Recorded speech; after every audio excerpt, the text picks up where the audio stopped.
Hello बच्चों, let's read our question.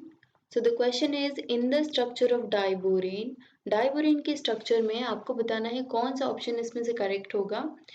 First option is all hydrogen atom lies in one plane. क्या सारे hydrogen atoms एक ही plane में lie करते हैं and boron atoms lie in plane perpendicular to this plane.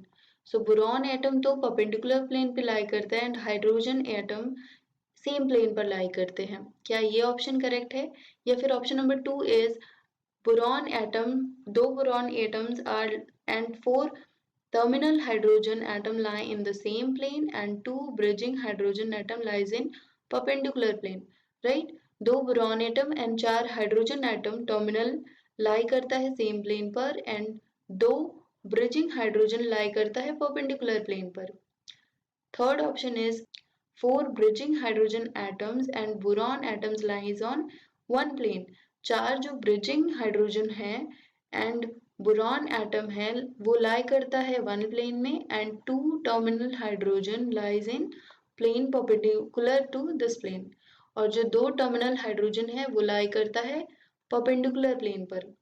And option number 4 is all the atoms lie in the same plane. Option number 4 है क्या सारे ही atoms आपके सेम प्लेन पर lie करते हैं. सो की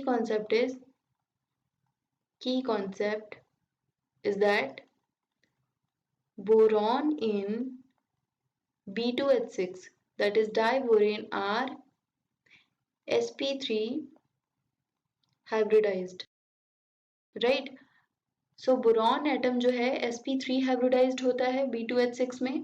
और अगर हम स्ट्रक्चर बनाते हैं B2H6 का तो हमारा जो स्ट्रक्चर होता है 4 टर्मिनल हाइड्रोजन होता है, राइट?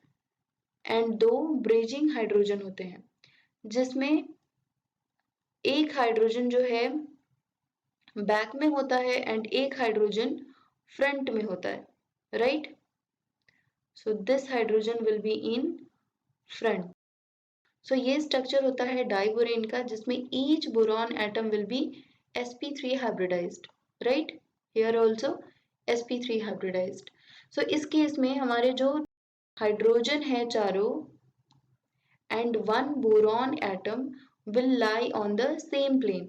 सो ऐसा ऑप्शन करेक्ट होगा जिसमें कि 4 hydrogen and 2 boron atom will lie on same plane and 2 bridging hydrogen atom will lie perpendicular to the plane.